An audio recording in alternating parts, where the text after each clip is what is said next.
Two. That was one of the Game 7s last night. Here's the other. Steph and the Warriors, Şengün and the Rockets. Game 7 winner gets Minnesota. Pick it up late in the first quarter. Warriors are down a deuce. And watch the win, man. Look at that pass over his head by Steph Curry. I guess they could have practiced that, but I would doubt it. It's Steph with a little casual behind-the-head flip, and that was setting a tone for Buddy Hield. He had himself a night. How about the range here, Windman? You knew when this went in, this was going to be a special night for Buddy Hield. Warriors up 4 after 1. Minute and a half remaining in the second quarter. The Warriors' lead is 11. And you mentioned it, Hield, 6 threes in the first half. Warriors have a 14-point lead. Final half minute of the first half, Steph hadn't scored till he knocks down that three. His only 3 points of the first half, but the Warriors have a 12-point lead. Third quarter, here comes Houston, making that run at home as you would expect. It is Thompson for the slam. It's a 9-point game, and then it's Jabari Smith Jr., and the Rockets are going to be within 3 on this three. Absolutely. You knew they were going to make the run at home, and Amen Thompson grew up so much in this series. Huge third-quarter push from him. And yet, every time they raised a question, Golden State had an answer. That's Jimmy Butler from the corner. It's an 8-point Warriors lead after 3. Fourth quarter, same score. Steph driving. Good. Warriors by 10. Mr. Inside. We know him, of course, he's Mr. Outside. Step back 3. Okay, Steph is getting hot. Warriors by 13. Just over 8 minutes to go in the fourth. Warriors lead by 7. Draymond Green for Buddy Hield. Continuing his hot night. It's a 10-point game. In the next possession, look how hard Steph Curry works for this bucket. If he beats the double team at midcourt, you are in trouble, and he did that exactly that. 3 minutes left in the fourth. It's Steph again. He had 14 of his 22 in the fourth quarter. Yeah, he gave you the official night on the last Buddy Hield. But I declared it over there. That's right. It was over there. Windy ended it on the previous one. Steph gives it to you there. Hield 33 points, 9 threes, tied for the most in Game 7 history. Steph and the Warriors advance. You've won 5 series now in Houston. What you think your reputation is in the city? I'm a winner. Well, sometimes the simplest responses are the best.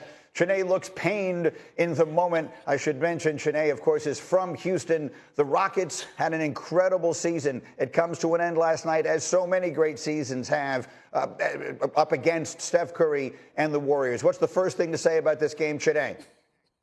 Painful for me and my Houston roots.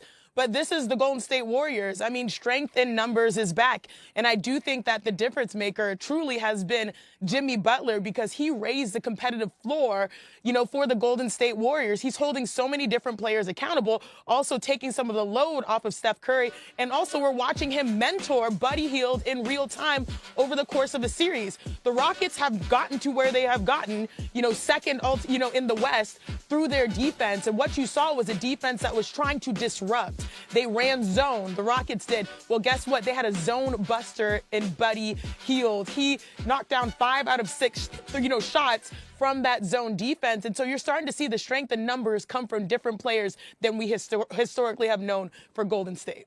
Yeah, it's an almost ridiculous statistic. Buddy Hield had 33 points on 15 field goal attempts last night. If you're going to get efficiency like that, they're going to be very tough to beat. Butler plays well. Steph steps up in the fourth quarter. Jay Will, your thoughts as the Warriors survive through Game 7? Greeny and Wendy and Shanae, on a macro level, I'll say this. This is why we judge stars differently, especially in Game 7s. When the odds are stacked up against you, injured thumb, being face guarded, being blitzed on every ball screen, the level of physicality, getting raked down on his hands, and Steph Curry didn't fold. He finished. Some stars sell shoes. Steph sells nightmares when he puts you to sleep. Think about his last 3 Game 7s. Shanae, you ready for these stats? 33, 9, and 8 with a plus 54 and plus minus. Are you kidding me, Greeny? Legendary type stuff. He actually becomes the oldest player ever to lead a team throughout a playoff series in points, rebounds, and assists. I'll say that again. He led his team in all 3 of those categories in this series and becomes the oldest player in NBA history to do that for any team in any playoff series. Wendy. Yeah, the thing that blew me away by Steph yesterday was what he did besides score. 10 rebounds. I believe it was the first double-double for the Warriors in this series, and it belonged to Steph Curry.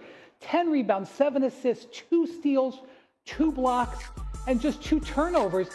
Steve Kerr before this game was saying, with peace and love, Steph, please stop turning the ball over because it was killing them the last couple of games. He took care of the ball, and then it was Buddy Hield playing the role of Steph Curry. Steph was sort of like the glue guy, and it was Hield who played that role, which nobody expected, not even Buddy Hield. But that was obviously a difference maker. If you're going to win a Game 7 on the road, you need a role player to step up. That's what happened. And I would be remiss if I didn't mention Draymond Green was a demon on the defensive end in this game. The Warriors we had it up there a second ago, just 3 of 17 shooting when he was a primary defender. He terrorized Alperen Şengün in this game, just 9 of 23 shooting. Put that together, you get a Game 7 win on the road.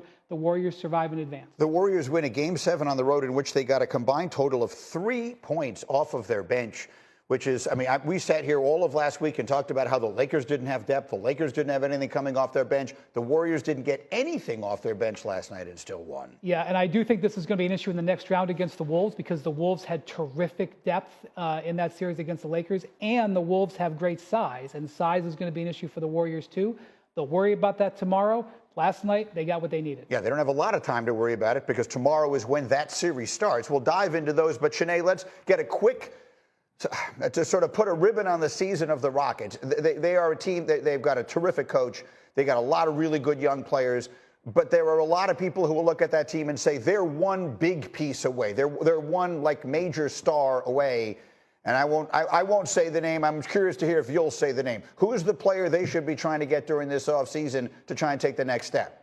I'll give you 2, right? I'll give you probably the more logical choice, and then it's me shooting my shot as someone who is a Houston native with a phone number that starts with 281. So the first one is Kevin Durant. That is obvious. Yeah. If we all know where this Rockets team struggled, it was offensively. They could not buy a bucket at times. KD fixes that. And the good news is that you have a lot of young core pieces like Jamari Smith Jr., Jalen Green, that might be attracted to other places, and you have options with your picks moving forward. So they're in a pretty decent position to be able to shoot their shot at someone on the outside to help get them over the hump in the playoffs for moments like this.